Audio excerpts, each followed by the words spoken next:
আমি এখন নিশ্চয়ই গেছি ভাই। এখানে আমার 60 লক্ষ মাছ ছিল, পাবদা মাছ, শুধু সাদা মাছ ছিল 60,000। এভারেজ মিলায় সর্বনিম্ন 25 কোটি টাকার উপরে মাছ ছিল আমার। কিন্তু এখন গতকালকে আমি রাত্রি 11:30টার সময় প্রজেক্টের থেকে ফোন গেছে যে ঘেরের অবস্থা খারাপ। আমি সমস্যা কি?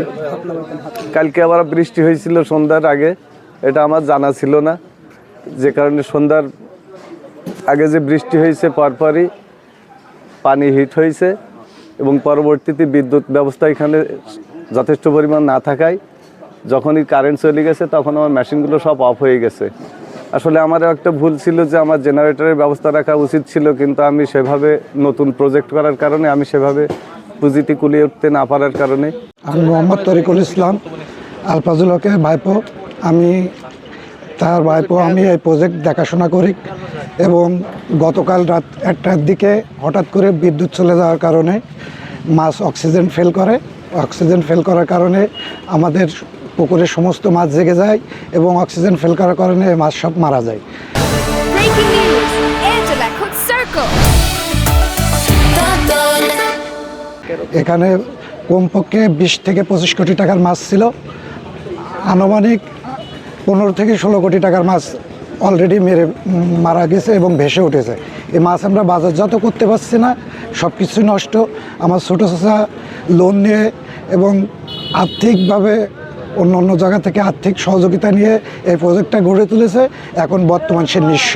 কাল রাতে হঠাৎ করে মনে করেন বিদ্যুৎ না থাকার কারণে এই প্রজেক্টে 18 থেকে 20 কোটি টাকার মাছ ছিল, পাবদা মাছ। পাবদা মাছগুলো সম্পূর্ণ বিদ্যুতের কারণে অক্সিজেন ফেল করে মারা গেছে।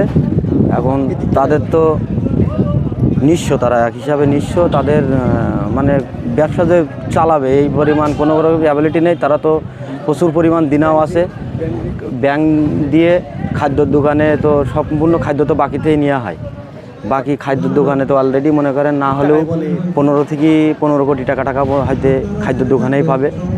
এখন তাদের যদি সরকার এই বিদ্যুতের কারণে মাছটা অক্সিজেন ফেল করে মারা গেছে, বিদ্যুৎ যদি থাকতো তাহলে মাছগুলো মারা যেত না। শনিবার দিবাগত রাতে আমাদের 1:40 থেকে 2:20 পর্যন্ত লোডশেড ছিল, 40 মিনিট লোডশেড ছিল।